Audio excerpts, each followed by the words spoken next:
Hi friends, நான் உங்கள் ஆனந்த். நானும் எங்கள் அண்ணன் லெலினும் சேர்ந்து இயற்கை விவசாயம் சம்மந்தமாக வீடியோ போடுறோம். எங்கள் சேனல் பிடிச்சிருந்தா சப்ஸ்கிரைப் பண்ணி உங்கள் ஆதரவை கொடுங்க. At least that one meal with the green papaya, you didn't bring carrots from Utti or Kodaikanal. How do you, what is the irrigation system? How does it work?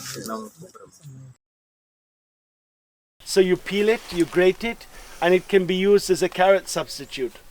Now, if it grows outside your garden, if it grows outside the school where you work, or the hospital where you work, or outside your office, in public spaces, and it grows without any effort, it uses less water, it produces all year round. Obviously, this is something to be used in one's diet. It's here that we start the process of reclaiming this relationship with Mother Nature by eating simple foods like that. I think in China they eat it. Have you had it in China? The green papaya? Thailand. But also in China, Thailand, various countries they still eat, and also some places in India it's still well known. But it's a forgotten food, So to really make a change in our society, if we eat that food, like say, let's not be fanatic, once a week we can have it in a salad, or we can fry it up in a stir fry, or make cubes of it and add coconut and peanut, and it becomes, it's a bit like a pumpkin, but it's there where we undermine the industrialization of agriculture and the industrialization in our life, because we eat 3 times a day. So it's 21 meals in a week, So 7 times 3, 21 meals in a week. And at least that one meal with the green papaya, you didn't bring carrots from Utti or Kodaikanal. You just had something that's just there. There's no economic, there's no ecological cost to it. There's no carbon footprint, no food miles. So there's an incredible significance in that. And I think that it's not only the actual ecological saving, but it's also how it develops our sensitivity to the subject, because we harvested something. It's kindling a relationship. So if you could start to imagine that the green papaya, some of those spinaches, various beans and banana stem and banana flower could be used on a larger scale, because people always say about scaling up. I think this word scaling up is very confused. Better we just scale down and just focus on ourselves to start with. However, we have a lunch scheme for the midday meal scheme for the schools, in India, and it's a free meal in the government schools for the kids. Imagine those foods are used, produced by farmers who are just local. Recently I was recently, it's a few years ago now, I went to England, and we were driving back to my mother's house and passing these huge fields. It was near where I was born actually, and I was looking at those fields and I was seeing what's in the fields. Oilseed rape, and there were these broad beans that are used to feed the cows, and all actually most of it is feeding dairy to feed cows to make milk or meat or for beef.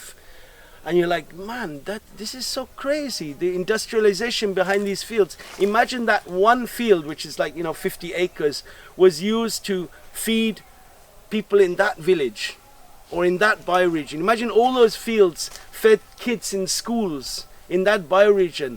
That would be a very worthwhile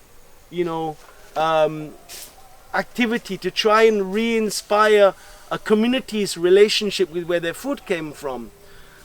So when you look at these foods going on a midday meal scheme, you see, wow, that will not only will it augment the health of the children, because there's a lot of medicinal value, like the green papaya and the spinaches, etc., but it also will save a lot of ecological cost and make the life of the farmer a lot easier. You take this tamarind leaf. This is a very nice example. If you see the very tender leaves, you can try them. Look, when they're green, bright green like this, so you eat this. When they're like this, you can just taste this. So they're kind of nice. They're very kacha, like this type, yeah. You can just try that, and you can put this in a dal. This is a very traditional dal, tamarind leaf dal. This is reverse diabetes cure, it changes, you can reverse the diabetes with this. And you just, people say to me, well, we're talking about food security. How could this go on a midday meal scheme? Like, it seems ridiculous. But it grows everywhere. And if you could reduce diabetes in a generation, eradicate diabetes in one generation, this insignificant plant becomes hugely significant, because there's a huge cost to governments, to health for the healthcare for diabetes. And imagine it's just addressed in such a simple way, where kids grow up and they know about it, and we put this in salads actually and in chutneys. We just use it every day. So actually people, when they come to the cafe, they don't know the medicinal value they get. They get so much health benefits. And I think that as you eat this food in the cafe and you go, oh, tastes nice. What's that? That is the health benefit that you're tasting, because the health is equated to a taste.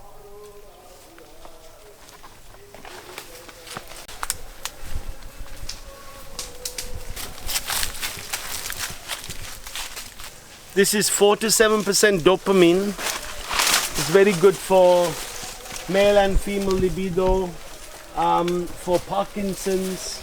It's for reverse diabetes, and it actually tastes good as well.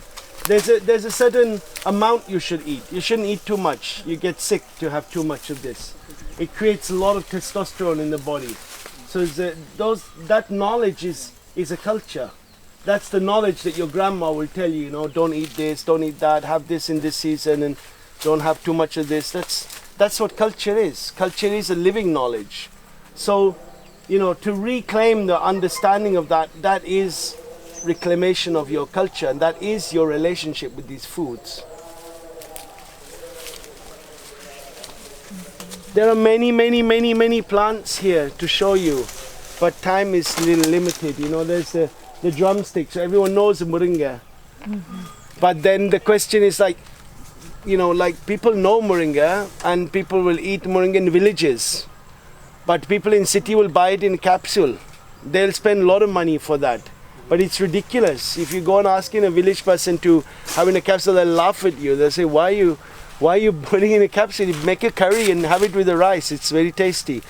So to find interesting ways to use these foods is also very important, to use it in different ways, in a sabji, in a curry, in adai, in different ways. Even throw it in salads and smoothies and in sambas. It's important to find diverse ways to use these foods.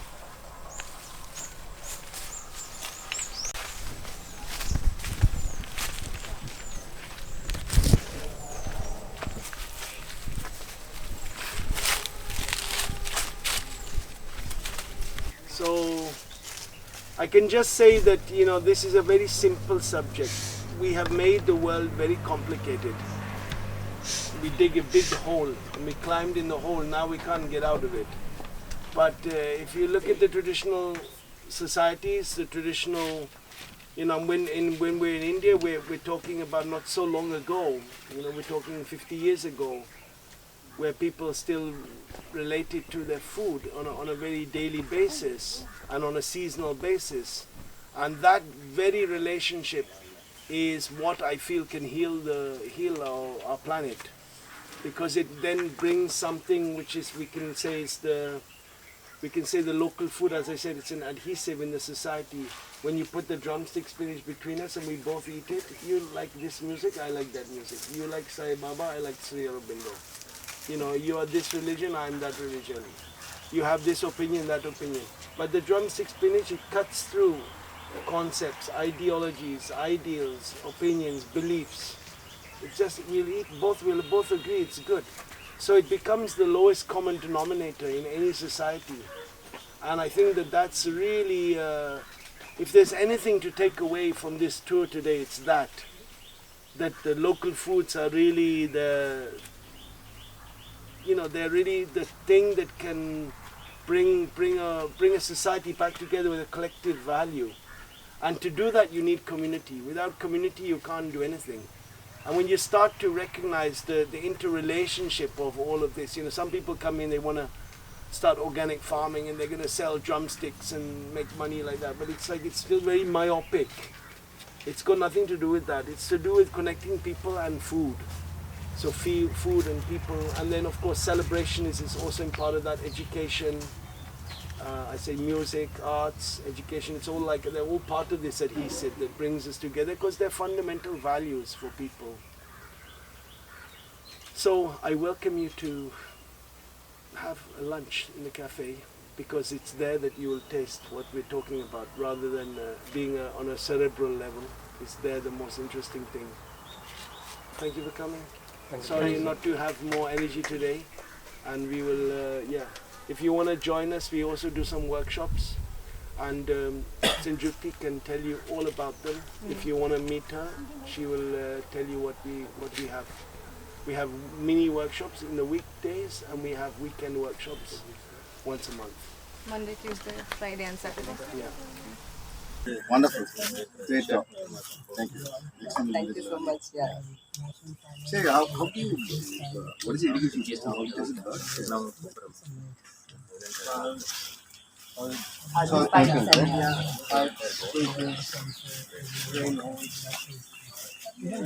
you have fonts inside your, can I refer to the, what about it? Those are like you made them yourself.